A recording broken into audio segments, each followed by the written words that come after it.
Okay. Hello, everyone, and welcome. I have a very special guest today with me. Her name is Linda Thackeray. I met her through psychosomatic therapy and teacher. She is one of the teachers of psychosomatics from Australia. And she has a vast experience and has worked with many, many people, teaching them about psychosomatics and what it is. And I thought it would be a fun piece for her to tell us about actually where it came from, and a little bit about your experience, Linda, in psychosomatics and why it's something that you love so much. Thanks, Christy. So my experience goes back to receiving a phone call from a friend asking me if I would like to have a face reading. At that stage, I knew nothing about what psychosomatics was, had absolutely no clue what a face reading was either. And I was driving 3 hours to have a face reading, and on the way going, why am I driving 3 hours to have a face reading? At the start of the reading, a photo was taken of me. And I think had the photo not been taken of me, I may not have had the same appreciation of psychosomatics and also the experience that was to lead on. During the experience of having a face reading, things were said about me that I knew to be true. I knew within myself that everything that was said was 100% true. And part of that was a lot of my energy was going to present to the world that everything was great, but things weren't so great on my inside world. And when I was at the end of the reading presented with my photo splits, I was really horrified to discover that my left hand side and my right hand side faces, mirror image together, were so completely, utterly different. So my right-hand side, which represents the masculine and the public image, was presenting like super happy, super friendly. I looked at her and I kind of went, yeah, she's look like she's rocking it okay. And then I came to the left-hand side, and the left-hand side was older, exhausted, drained. And it was a real shock to see in the physical form how I was actually being to myself, and how I was utilizing my energy to bring the energy up to actually present to the world that things were okay, when in fact I was actually hiding some of the things that was actually occurring within me. So I signed up for psychosomatics pretty much immediately without knowing a great deal about it. And through the work, obviously I met the founder, Herman Mueller, became quite close with him and his family. And what really struck me was the way in which the psychosomatic formula had come together. So Herman Mueller had dedicated, 20 at that stage, 20 years of his life to helping people transform their life, and doing that through empowerment. And the three keys that he talks about is focus, structure, and balance. So he works with the mind, the emotions, and the physicality. And his journey itself is a really interesting journey with how he came into the world of creating the psychosomatic training. So yes, it was a real pleasure to have the introduction. I noticed for myself after I had done the training how much I shifted, how much I let go of unwanted emotional baggage that was really holding me back. As I continued through the work, the more times I attended trainings promoting psychosomatics, I realized that it was really something I wanted to be more actively part of. So obviously I did the levels to become a teacher, and I've been teaching now. This will be my 9th year of teaching. That's so amazing. I'm curious, Linda, because when I also had my face split done, and I just want to be clear so people understand, you take a picture of the face and then it's the mirror image of the right side and a mirror of the left side. So you have that on one piece of paper when you're looking at it. Were you aware before the face split happened that there was that much drainage in your energy field. And it obviously, I don't think we see it in our face until it's shown to us. We just live our lives and do what we're supposed to do with working and families and all of the things that are required of us. What I noticed for me in my face split is I had no idea how out of balance my face was, because I was so focused on doing that my right side was much larger than my left. I had no idea, though. That's the beautiful piece that I found with psychosomatics, is it brought such an awareness to me to realize, wow, if I don't catch this now, it will catch up with me. Did you notice that with you? I guess at an energetic level, I already was aware that there was an out of balance, but I had never, ever seen a difference between my right side and my left side. So it was actually quite shocking to see the massive difference. And I think what I didn't expect was, when coming back into balance, how the pictures would change.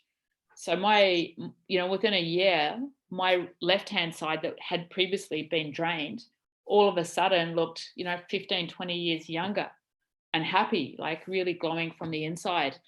And it's quite interesting when you experience that, because for me, I'm really glad to have had that experience, because when I'm working with, clients, students, and they're having a major reaction to the photos that they're seeing, it's really nice to be able to say to them, hey, I really understand where your reaction, and it's a really normal reaction to seeing such extreme differences. But the nice thing about psychosomatics, I think, as well, is that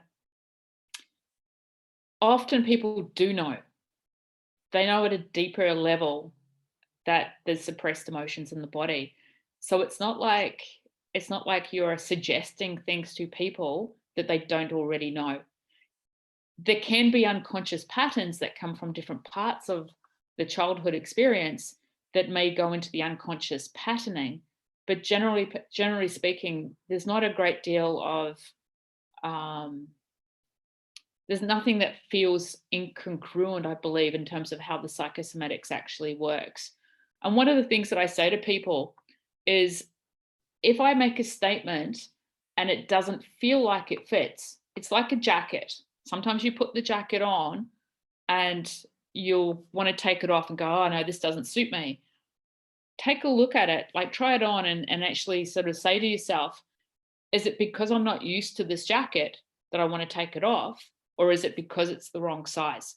And if it's the wrong size, then go, okay, that's not for me. But I find that sometimes people will come back a couple of weeks later and they'll say, I didn't really agree with whatever it was that had come up. But as I've sat with it, I've realized exactly where that pattern's come from. Yeah, that's very profound. Even the statement of sitting with it, because sometimes that's all we need to do to see that there is you said, an unconscious pattern in the body, in the face, that will show up. And it does take slowing down. Yeah. And noticing. And that's the beautiful thing that I see about psychosomatics, is it really creates a map for us to be able to notice. Yeah.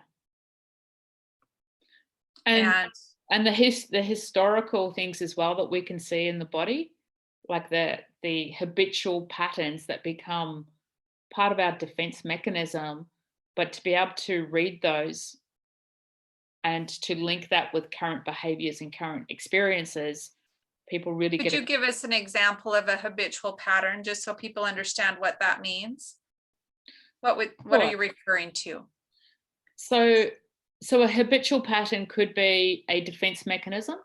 It can present in many, many different ways. But as an example, sometimes you'll notice that people will have a left shoulder that is somewhat raised. And the left shoulder is like, when you take a look at younger children and they're fearful, the first thing that I'll go is like. So there's certain things that the body does when the emotions aren't released is to actually create this level that starts to go up. So as soon as I see like the left shoulder up, I'm looking at someone who has locked in fear. Now, some people might look at that shoulder and go, no, this person's completely got their life together. They're really dynamic. They're really out there. So I look at the face and the vibrancy of the face to tell me whether or not this has become a pattern that a person has overcome by being really independent.